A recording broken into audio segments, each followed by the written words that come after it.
entitled this video, The Blind Leading the Blind, starring Mr. Michael Oher.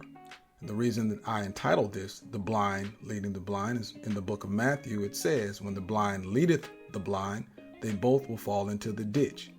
And that's exactly where this relationship between Mr. Michael Oher and his so-called adopted family, the Tuohys, has gone. Allow me to provide some context to this video. Michael Oher was a young man that a movie was produced about called The Blind Side, which chronicled his life from being a homeless teen to being taken in by the Tuohys, a so-called white family that by the movie account provided him structure, stability, and a loving, caring home, as his own mother, which was portrayed in the movie, was a neglectful drug addict with several children, and I believe his father was in prison, or he just wasn't in the picture. I don't really remember. I think his father was just out of the picture.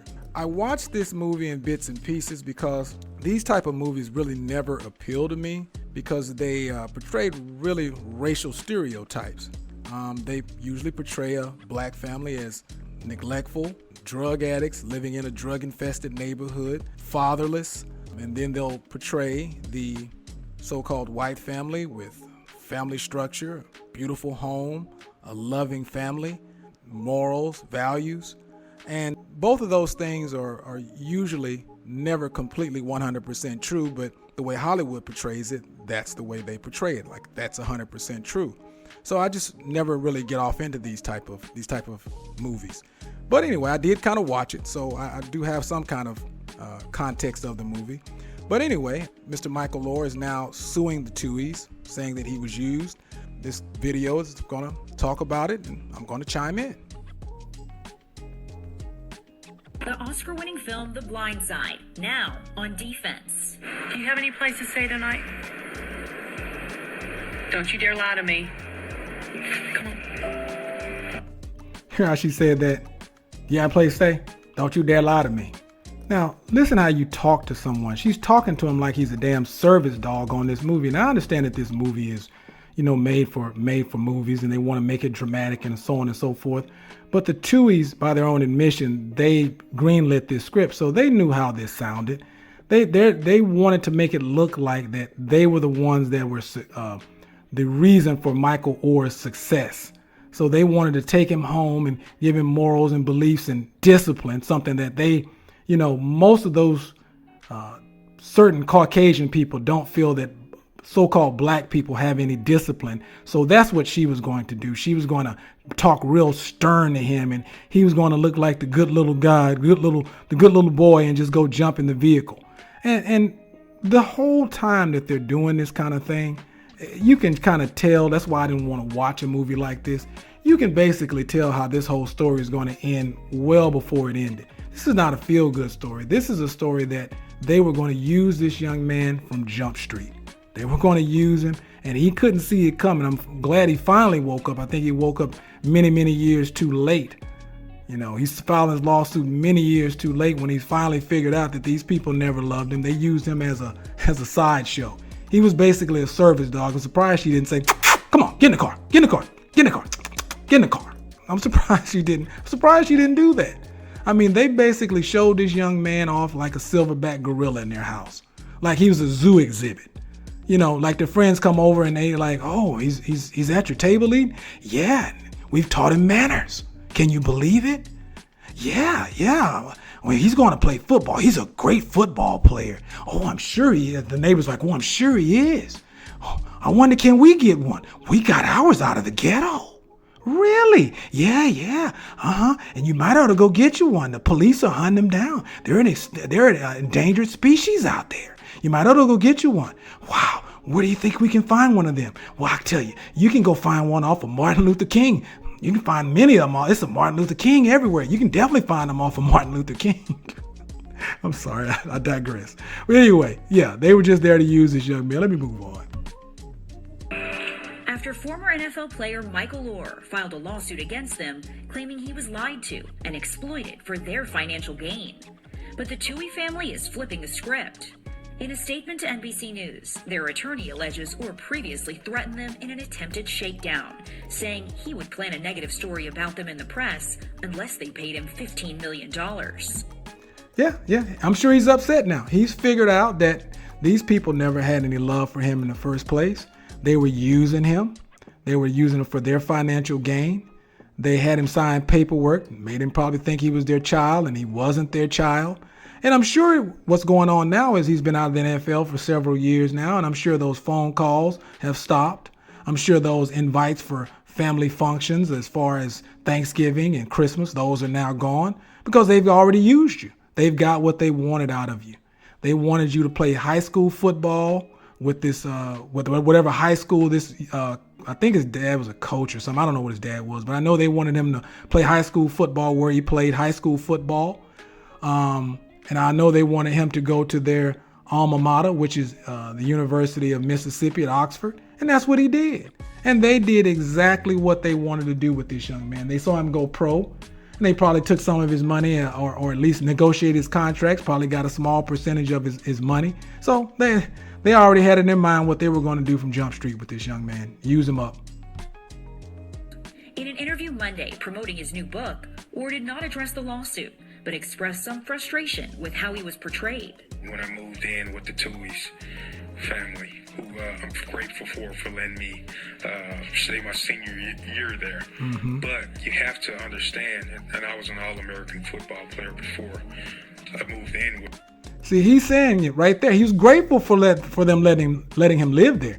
But he was an All-American football player when he got there. And don't think they didn't know he was an All-American football player. Because if he wasn't an All-American football player, had he been some kind of unruly student or something like that, they would have never dealt with Michael Oher. He was no charity case for them. He was a lick for them. He was a come-up. They saw him coming. They peeped this young man from the parking lot, and they were planning to use him the whole time. They never wanted to make him their child. Never, ever wanted to make him their child. And what probably happened is they probably did a reading of their will. And he probably is not nowhere in that will. I can guarantee you that, man. If they felt like he was their son, I can guarantee you if they read their will, he is not in their will. They didn't leave him anything. Nothing. He's not in their will because he's not in their plans. He was just there for them to use. Do you want to stay here, Michael?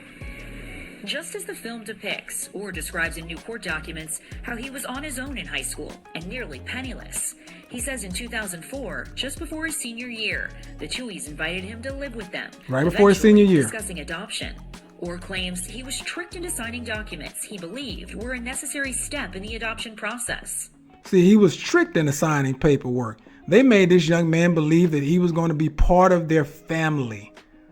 But he found out very quickly when he started reading paperwork that he was never a part of their family. He was in a conservatorship. A conservatorship has nothing to do with family. A conservatorship has something to do with people running your finances, running your business because you're unable or incapable of running your business yourself. I mean, you've seen Mr. Oher. He's wrote several books. Does it look like he's incapable of handling his own business? No. They put this young man in this conservatorship because they knew eventually they were going to sell the rights to his story. They were going to make a lot of money and they were going to cut him out of the profit. And I wouldn't be surprised, to be honest with you, if they didn't get some of this young man's NFL contracts or some of his bonus. And he's completely upset at the fact that he's been duped. He's been duped. Let's just face it. He's been duped. He woke up at 37 years old and he's been duped. But just 6 months ago, he says he learned he was never adopted. Never Instead, adopted. Sean and Leanne Tuohy became his conservators. In an interview with the Daily Memphian, Sean Tuohy said the conservatorship was a way to secure Oher's NCAA eligibility to play college football. Did you hear that? The conservatorship was a way for them to secure his NCAA eligibility for him to play college football. When have you ever had to be in a conservatorship to sign an NCAA eligibility letter? Anybody that's ever played college sports? I did. I didn't have to sign any kind of NCAA letter, any kind of NCAA eligibility letters. Not a one. Excuse me. I'm sorry. I did have to sign NCAA eligibility letter. I never had to sign a conservatorship. I'm sorry. I never heard anybody having to sign a conservatorship to sign an NCAA letter of eligibility, a letter of intent. Never heard of such a thing. The only thing you see on that line is you sign your name and it says, and the next line, I believe it says parent or legal guardian. They could have became his legal guardian. They didn't have to have a conservatorship. They had that conservatorship so they could, like say, profit off of his name, his likeness, any movies, anything that they did with him, and probably profited off his NFL career. They knew exactly what they were doing. And not to mention, they sent him to the University of Mississippi, and I'm sure they got a little penny, a pretty little penny for that. I'm sure they did. Saying lawyers advised, we couldn't adopt over the age of 18. The only thing we could do was to have a conservatorship. Now, what lawyer would tell you that? You can't adopt over the age of 18, which is true. You should know you can't adopt over the age of 18. 18 is the age of legal adulthood. But what lawyer would then tell you, oh, but you can put him in a conservatorship? The only way you would want to put somebody in a conservatorship is if you want a piece or a profit or something in their money. You want to be able to control them in some type of way. Other than that, you would have just said, can we become his legal guardian while he's living with us? Once he turns 18, he doesn't need us to be his legal guardian. He's an adult. He's going to go to college. He's going to live his life, blah, blah, blah, et cetera, et cetera. But that's not what it went down. So that lets you know that they were already planning what they were planning. Oher claims the Tuohys used their power as his conservators to give away the rights to his life story. Sure they without did. him receiving any payment, while they profited. Now he wants the money he believes he's owed. The family denies the accusations. How come we're not eating one of your restaurants tonight? Well, because tonight is a special occasion. Sean Tuohy built and sold a successful restaurant empire. His attorney saying the notion that a couple worth hundreds of millions of dollars would connive to withhold a few $1,000s in profit participation payments from anyone, let alone from someone they loved as a son, defies belief. The notion that, first of all, I don't think this man's worth hundreds of millions of dollars. I don't believe that at all. And to withhold a few thousand, it wasn't a few thousand. If the movie made over 300 million at the box office, it wasn't a few measly thousands of dollars they held from this young man. And they said they loved him as a son, defies belief. Well, he didn't feel like he was loved as a son. And why would you, do you have your other son? Do you have your biological son in a conservatorship, sir? Do you have your other biological children in a conservatorship? I doubt you do. So how can you say you love this man as a son when you're plotting on him the whole time and you only had him for 1 year, and probably you were looking at the whole time you were feeding him, the whole time you were clothing him, you were looking at, hey, I'm going to get payment back for this. Trust me, I'm going to get my payment back and some. Michael Oher's petition to the court asks for an end to the conservatorship. The Tuohy's attorney says should Mr. Oher wish to terminate the conservatorship either now or at any time in the future, the Tuohy's will never oppose it in any way. They add the family hopes they can someday be reconciled with Oher, but they will not hesitate to defeat what they call an offensive lawsuit. Guys. I'm sure they won't, because they feel like they've been attacked, because they felt like the good little silverback gorilla was never going to say anything bad about them. But he did. And what in the hell are you talking about? He can end the conservatorship at any time he wants. The man's 37 years old, married with 4 kids. At what point did you think he needed to be in a conservatorship, sir? What point did you think a grown man at that age needed to still be in a conservatorship that has had three contracts from 3 different NFL teams, a 10-year career, wrote two to 3 books? You still think this man needs to be in a conservatorship? And I'm gonna back up just a second. I'm gonna digress for just a second. Mr. Oher deserves some of the blame for this as well. You're 37 years old. You've had managers, agents, lawyers negotiate contracts, and no one told you in 20 years that you signed this conservatorship. The time you were 18 years old, you're now 37. No one told you before 6 months ago that you were in a conservatorship? No one told you that? And I find it hard to believe that no one told you. I think you knew that you were in something like that, but you thought the Tuohys were good people.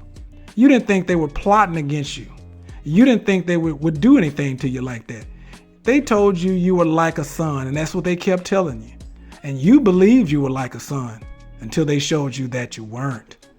Once they showed you you were the silverback gorilla, service dog that they looked at you as in the first place, a little meal ticket, a little something that can get them a little fame. Once you figured that out, then you got upset. Then you started wanting to file a lawsuit. Then you wanted to say, you can't use my name, you can't use my likeness, and I want some money from the movie. Before then, as long as you thought you were their son, They were fine. So maybe what the Tuohy should have did was keep playing the role they had been playing. But I bet you they couldn't keep playing the role because something came up to where you knew or you figured out or they couldn't hide it anymore. Probably, I bet it was a live reading of a will when you figured out you weren't in a will. You know, wait, I'm not your son.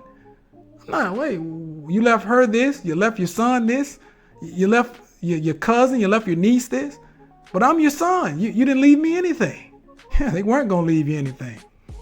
You were the zoo exhibit. You were the person that they could point to and say, look what I got.